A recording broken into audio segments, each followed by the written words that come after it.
everyone. I'm Jennifer Brown. I'm the interim CEO of SOCAN, and I have the honor today of getting to moderate, I guess, or ask a couple of questions of the past presidents of the Screen Composers Guild of Canada as they celebrate their 40th anniversary. We're starting off with Glenn Morley. So, Glenn, maybe you can help explain to us how and why did the Screen Composers Guild of Canada start? Well, it started as a kind of an organic organization. It was the brainchild initially of Ben McPeak, and Ben was quite famous in the Canadian music industry as the Jingle King. But he also started so many other things, and he based a lot of what he did on seeing industrial needs in the landscape. We were developing an industry, and the industry was going in two streams, in television and film, and the government was starting to put money into those kinds of things.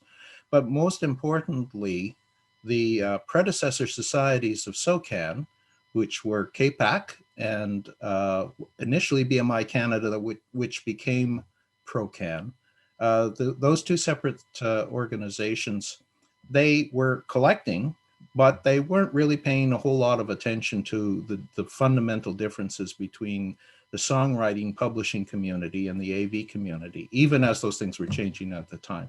So Ben's idea was that we needed to have a professional association.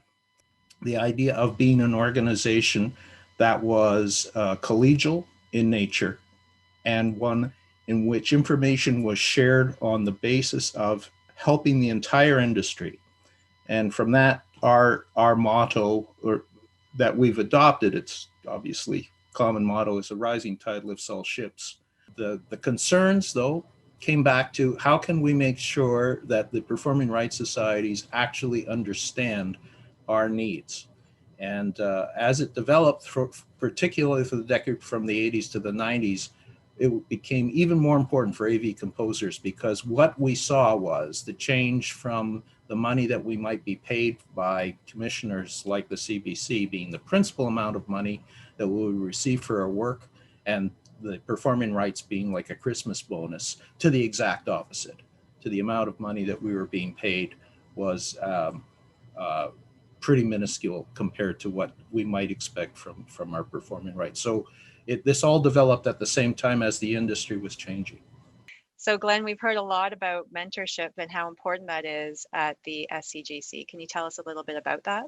Mentorship has been a bedrock of the organization since it was founded. But we've had a mentorship program pretty much from I would say about the middle 80s up into the present day. Sometimes we funded it through CAP or other things, but without funding, it still operates. Most of the time, we have apprenticeship mentor relationships that go on well past the period of time that they got together.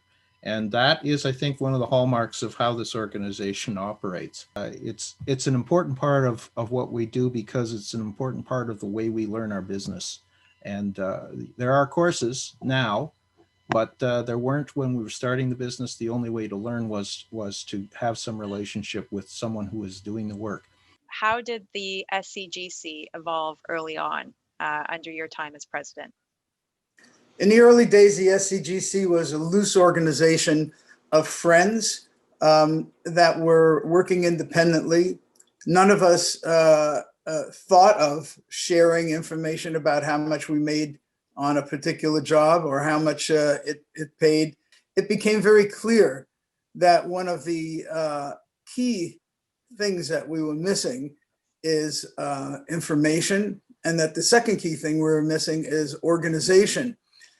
The Canadian Guild of Film Composers was actually the Toronto Guild of Film Composers in the beginning, because we had no money. We weren't collecting any dues. We had no way to meet. It was before we had Zoom. It was before we had Facebook. There was no way to really connect with other like-minded composers across the country. But we realized with a lot of hubris that we needed to represent everybody, because there's so few film composers to begin with, So we did that. The big difference, what really changed the Guild into becoming the effective international organization that's now recognized around the world as one of the most effective creator organizations, and especially in media, was when we realized that the resources that we needed were with SOCAN and the SOCAN Foundation. Half the money that SOCAN collects is on behalf of audiovisual works. And here we were, just a few composers across the country, a couple of hundred composers across the country, who are actually responsible for bringing in half of the many tens and hundreds of millions of dollars of income that were flowing into the organization. And we didn't really know, we didn't really understand, and we didn't understand how we might be able to leverage the resources that SOCAN had. And the first big move that we made in that, and we made two big moves in that regard. One of them was that we realized that very few members of SOCAN at the time actually voted in the SOCAN elections for the board. And so a bunch of us got together. We got together with our like-minded composers on the west coast of Canada and Quebec. And we said, well, why don't we figure out how we can get some more board members elected that know something and have the interests of synchronized music to film and television and the web and all of that kind of stuff. And we were very successful because all we had to do was say, it actually is a democratic organization. That's wonderful.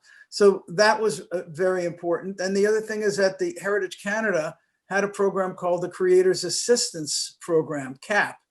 We were able to go to Ottawa and convince the government that through SOCAN, they could help finance the Guild to become a more meaningful organization across the country.